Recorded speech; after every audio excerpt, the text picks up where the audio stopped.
which are the town manager's reports. Thank you, Mr. Chair. I'm pleased to report that at the recommendation of the police chief and the deputy chief, I've appointed Cassandra Polito to the position of communications specialist with the Tyngsborough Police Department. Cassandra comes to us from the Boxborough Police Department, where she has prior experience as an emergency dispatcher and is also a Tyngsborough resident.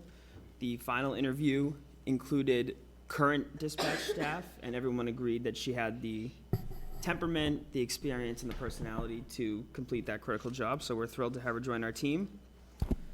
I also wanted to give a shout out to our executive assistant, Jackie, who is working on revamping the town's annual report. The focus of the revamp is to present the information in a clear, concise, and efficient manner with an emphasis on highlighting the information that residents will find most important. For many years, we've just used the exact same annual report template, and I think it's become a little bit dated, so Jackie has been doing a lot of work to find ways to make numbers stand out, percentages stand out, things that residents will find interesting. So there's an example of a couple pages in your packet, and I'll include that in the public posting of this report tomorrow. But just wanted to give her a shout out. She came up with that concept on her own and has really run with the project. So very excited to see that come through. A big thank you to Tyngsborough resident Patrick Latham, who's been helping residents get their yard waste to the new yard waste site. As a reminder, the site is open until December 9th. If weather permits over the winter, we will periodically reopen the site. But it will formally reopen for the season on April 2nd. We've had success so far. We haven't had any dumping that's not supposed to go on over there. The highway department has kept the site very clean and organized, and residents have really taken advantage of it. So it's working out very well, and I think, we've learned a couple lessons from this early start of the program, which we'll work over the winter to implement for the spring. The DPW Implementation Working Group held its first meeting last week to begin talking about the transition into a DPW. As I noted at a previous meeting, the House of Representatives has already approved the act, and it's now in the State Senate for review and approval. It has not moved since my last update, but they were on holiday vacation, and they're now only in informal sessions. But I expect that it will follow the same approval timeline as the Town Manager Act, which was signed into law in early January. On a less thrilling note, the bids for the Bicentennial Field irrigation project were received on November 22nd and came in dramatically over budget in terms of both the funding available and the construction estimates that our design consultant put together. I did have a lengthy conversation with one of the bidders, and my understanding from him is that there are components of this project that aren't necessary. They're like the nice-to-haves or kind of overkill, if you will. So we have a meeting with the design consultant later this week to bring that project back to what their original budget was. The board may remember the original cost estimate was $217,000, and we were approved through capital for $250,000. So I think our lowest bid was $732,000, which far exceeds any of the construction escalation that we've seen. So we're gonna work through that. We have a design, we have an order of conditions, we just need to get it somewhere that is a little more feasible. Last week, I awarded a contract to Key Code Media out of New Hampshire for the Town Hall Security Project. We issued a request for quotes in late October and received only one response. The quote from Key Code was within our budget, and the town has done work with them in the past to our satisfaction. The project will see the installation of 9 security cameras here at Town Hall, which currently has none. These cameras will largely cover the parking lot as well as the exterior entrances, and we did slate one of those cameras to be a wireless camera that aims at the new yard waste drop-off site, so we can keep track of who's going in there. We expect work on that project to commence in early January. I've also awarded a contract to Clifton Larson Allen for the town's financial audit services. They're a national firm with lots of municipal clients, including some nearby like Greater Lowell, Chelmsford, Middleton, and more. Their pricing was very comparable to what we anticipated for our FY23 budget, or FY23 audit. And we've expressed to them the need to have this done by March 1st to make sure that we get that submitted in time for free cash. So they're excited to be a part of the team. The signing director is a Tyngsborough resident, so there's a little bit of a local connection there as well. Our media department is working with the Planning and Economic Development Office to put together a short informational video outlining the MBTA Communities Act and our efforts to date. And just as a reminder on that topic, the Planning Department held its first information session on November 8th, and will hold a second session on Monday, December 4th, here in the community room at 7 p.m. The Recreation Department kicked off the Festival of Trees this past weekend. There are over 130 trees for viewing and several dozen raffles. Those raffles also go for the trees as well.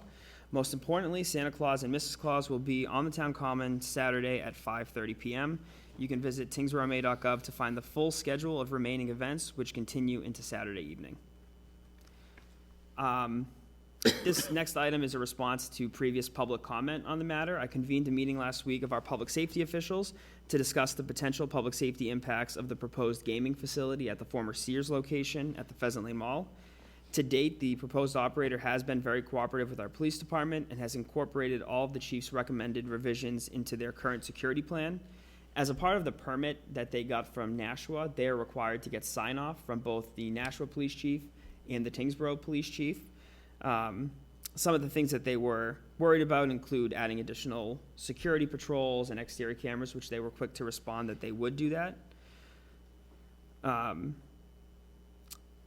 What we're currently looking at is how we would address any potential increase in call volume for our police and or fire departments.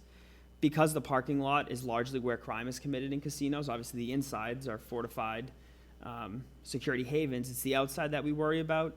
One of the things that we've proposed in a letter, which is included in your correspondence this evening for your reference, is that they agree to a meeting 1 month after they open their operation so that we can sit down and look at our call data, look at Nashua's call data, and that in the interim, they agree that if week 1 we've noticed an increase in calls, they would hire a police detail, whether that be from Nashua or Tyngsborough. They operate other facilities in Nashua, and Nashua has said that they didn't have any issues at those sites, but obviously given the unique location of this right off the highway, with Lowell residents having to come completely through Tyngsborough, we will see an increase in volume. So this is just one way that we can protect the town's interests. Like I said, they've been very amenable to our requests, so I'm optimistic. The other piece I just wanted to address was questions about whether or not the town was entitled to any type of impact fee or payment from the proposed developer because the parking lot is in Tyngsborough. And I know that there was a mailer sent to some residents in Tyngsborough that referenced this host community agreement. In the Commonwealth of Massachusetts, a casino is required, similar to how a cannabis facility is, to enter into a host community agreement, which addresses a lot of things, some of that being the impact fee, but also security. In this case, the only thing located in Tyngsborough is a parking lot. Our zoning bylaws don't allow the planning board or the select board to dictate what type of uses the parking lot supports. And I've confirmed with town council that obviously any statutes that apply to a Massachusetts gaming facility would not then subsequently apply to a facility licensed by the New Hampshire Gaming Commission. So we've looked into that. There's no impact fee that we're entitled to. We were involved in the planning process. My understanding is that Mr. Eldridge, the fire chief, the police chief, the town planner, and my predecessor met with officials from Nashua and the proposed developer before the permit was granted in September and had these types of conversations. So it's a work in progress. I wanted to just relay for folks that have been reaching out with concerns that the police chief is involved. They've been amenable to his requests, and we're looking to just get in writing that they're willing to review the status of our call volume after a month so that we can revisit the security plan if necessary. And that was something that the board had asked me to look into, so before I go to the next one, I can see if there's questions from the board on that. Mr. Chair, first of all, I'd like to thank Jim Barrett. I guess he received one of the flyers, in the U.S. mail, and it had a lot of misinformation in it, and so he wanted to make us aware that he had received this. As Colin said, as it relates to security and everything else, we were doing our due diligence, just as we did with Hudson when they were putting in the big facility there. We're doing our due diligence, and I know they're working hard on it. As Colin also said, one of the things that said in the flyer is that the select board wasn't doing our job because they wanted to host community agreement with the New Hampshire Gaming Commission, but we live in Massachusetts. We have no authority to do anything as it relates to this commission, just as Nashua, New Hampshire has no authority for nature's remedy.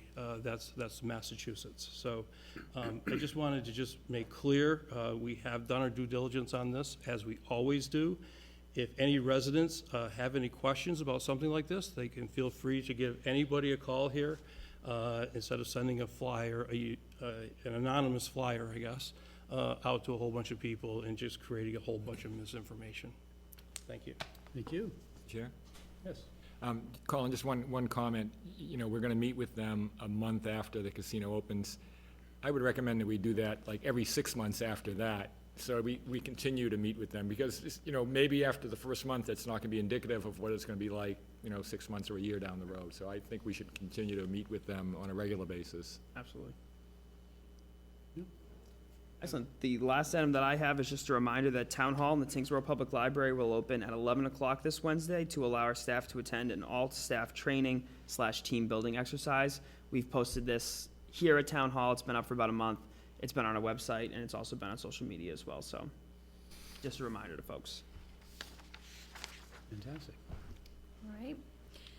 The FY25 capital requests are due November 30th, as a reminder. This year, we're doing things a little differently. Administration will review the requests initially from departments and then present a recommended capital budget to the Capital Asset Management Committee for further review and approval.